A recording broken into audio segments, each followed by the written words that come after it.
Добро утро! Време е да забием ток в павето, макар и за по-кратко време. Време е да надникнем и в промените, които предстоят.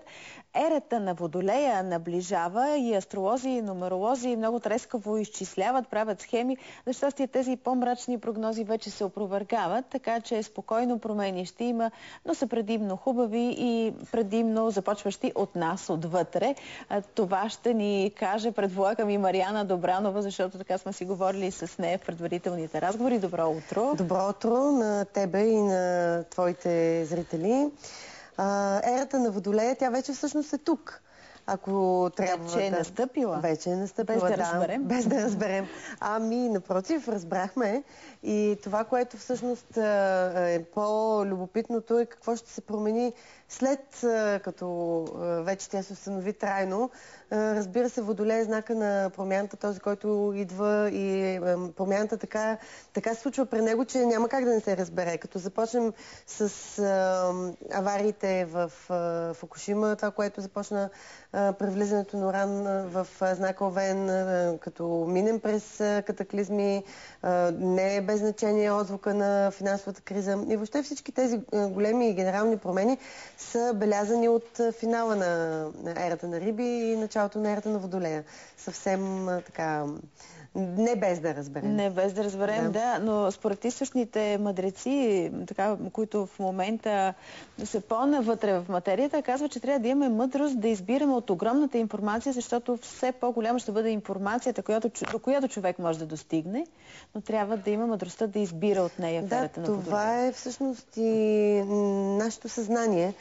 До каква степен ние сме осъзнати, до каква степен ние сме склонни да приемем това, което ни се дава. Точно това е и идеята на моята нова книга, 2012 план Б, как да продължим в ерата на Водолея. Аз съм го разделила съвсем условно цялата тази информация на 12 сегмента, колкото са зодиакалните знаци, за да бъде по-достъпно до хората, защото хората обичат да се идентифицират с своята група или с своята зодия. Да. Но може да разберем какво да вземем от всяка зодия, какво трябва да променим, какво трябва да променим в себе си, така, че да ни бъде по-лесно. И това, че са разделени на различни зодиакални знаци, не значи, че от всеки няма какво да вземем.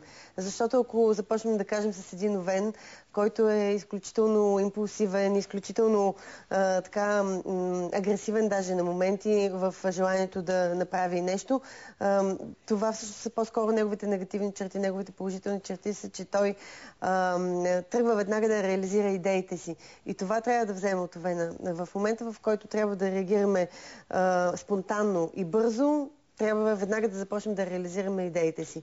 Един телец, той е склонен много повече да се фиксира в материалните неща, а всъщност голяма част от телците имат много други качества, които са доста по-креативни. Много често телеца пренебрегва артистичните си заложби, за да може да се фиксира в материалното.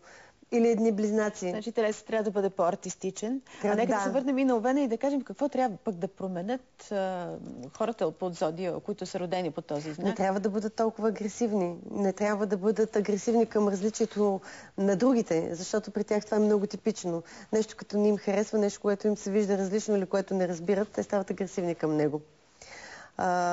Както близнаците пък е знак, който по принцип е много склонен да комуникира, много така отворен към мнението на другите. Той пък е склонен да извърта истината.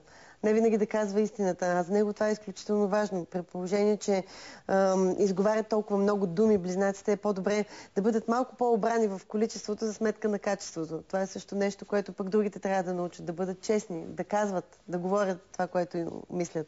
Или пък един рак, който е консервативен. Той е изключително отговорен, изключително възприемчив към всичко, което би могло да бъде добре за неговото семейство.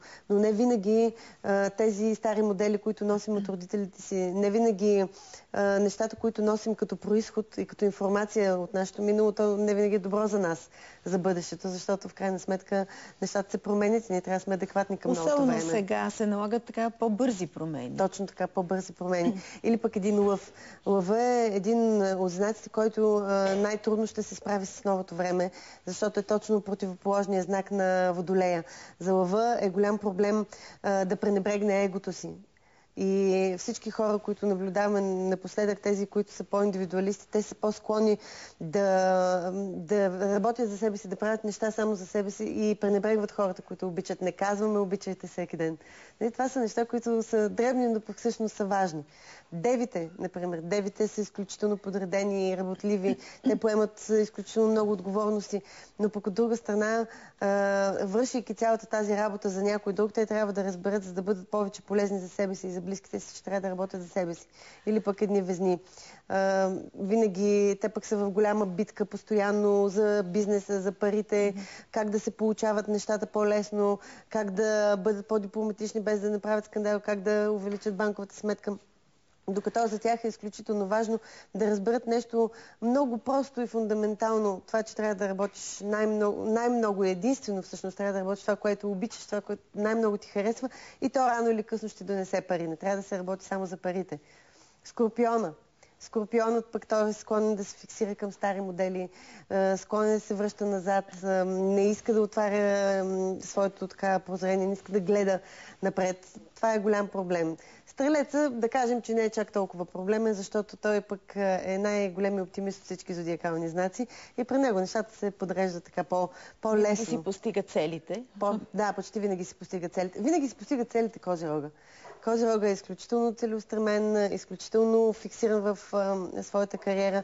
На него му се получават нещата, той поема отговорност за всички други и за себе си, разбира се, но много често заради това негово отговорно поведение пък куца семейството, което Козирога трябва да го преосмисли. Тоест трябва Козирога малко към личния си живот да погледне.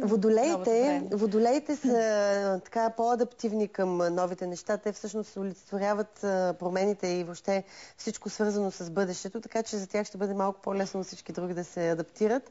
И родените по знака на Риби, за тях е проблем да отсеят истински важните неща от всичко друго.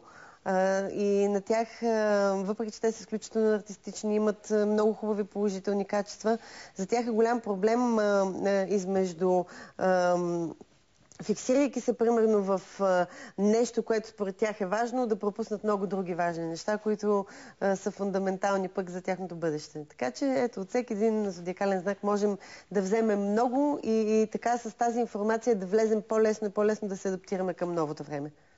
Това, че е ерата на Водолея, означава ли, че за Водолея настъпват много важни моменти или за всяка зодия ще има такива? За всички настъпват много важни моменти и те са свързани с една основна функция на Водолея и тя е именно осъзнаването и по-точно само осъзнаването.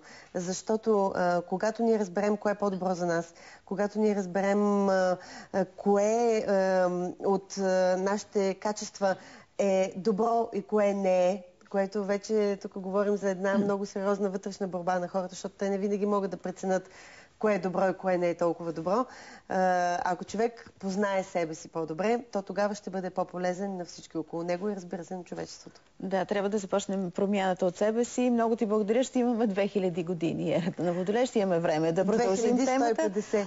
Да 2150 имаме доста време. Ще очаквам отново да гостуваш, да си говорим какво се промени след като вече сме в ерата на Водолея. Вие сега останете в добро настроение. Запомнете, че промяната трябва да започне първо от вас. След това стават всички вселенски промени. Довиждане до другия четвъртък.